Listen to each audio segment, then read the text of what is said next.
We have on the phone with us our David Begnaud, who can perhaps shed some light on that. David, I know you attended that news conference by CARE, the Council on American Islamic Relations, that was put on by the local Los Angeles area chapter.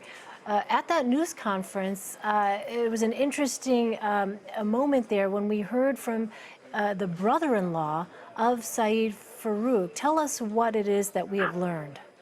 Well, Elaine, before I do that, let me kind of set the scene for you. So at the office, the headquarters, which is in Orange County, California, the brother-in-law is behind closed doors. We're told that he is meeting with his lawyer, and he anticipates to meet with investigators tomorrow. They have been very forthcoming and open in providing information. Literally, he is behind a closed door. We knock on the door. We ask a question. They come out and they give us the information. Here's what we found out. Rizwan was born in Chicago, and he and his wife, Tafshin, he is married to Tafshin. They've been married for 2 years, and we're told by the brother-in-law that they live with Rizwan's mother. The brother-in-law says they have a 6-month-old baby girl who the brother-in-law says the couple left with Rizwan's mother today.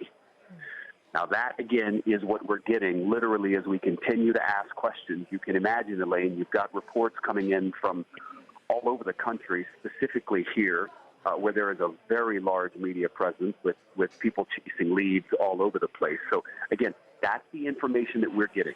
Rizwan was married to Tafshin. They have a baby girl, and today the baby girl was left with Rizwan's mother. All right, and to be clear, for our viewers who have been following along all night, our continuing coverage here, the name that was identified to us, to CBS News, was Saeed Farook.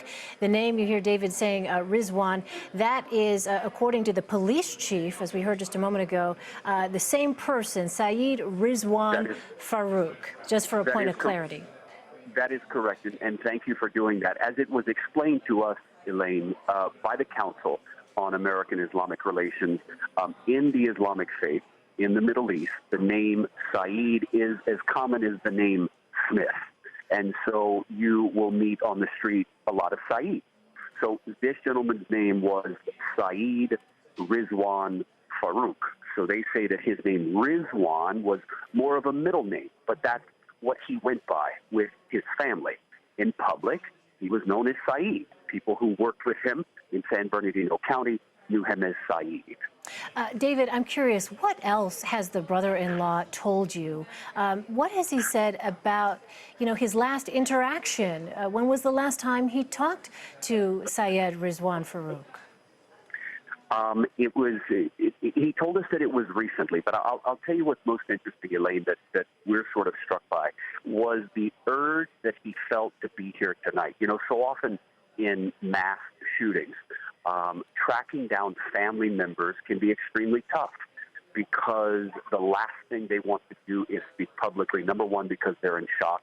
Number two, because they're defensive of their loved one. And number three, they may truly not want to interfere in an investigation. And that is what this man, the brother-in-law, appears to be struggling with. He doesn't want to get in the way of an investigation, right? But he also wanted to come here and say how profoundly sorry he is for what happened.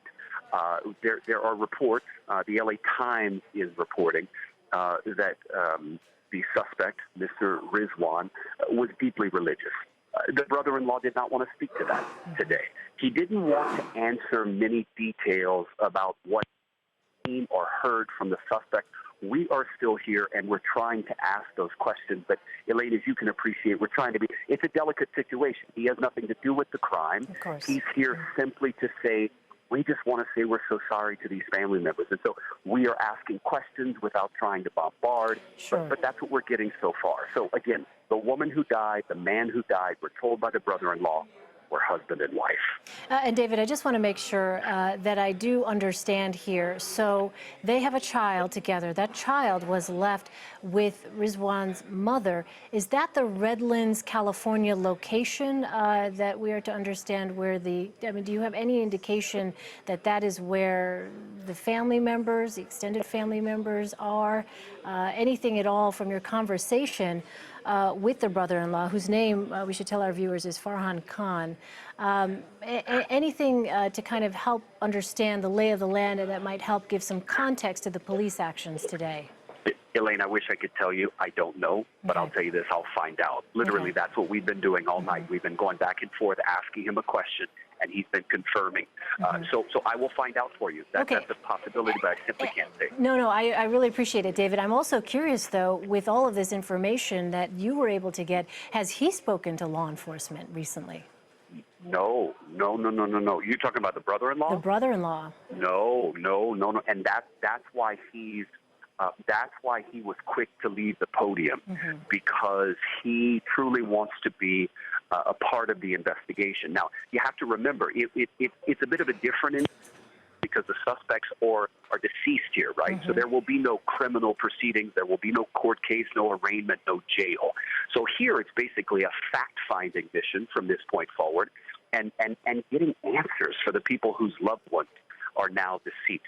But despite the fact that it won't go through the court proceedings, this brother-in-law wants to be a part of the investigation. And he made it clear to us. He came here with the right intentions. He wanted to say that, yes, he is related to the suspected gunman, and he wanted to tell people how profoundly sorry he is.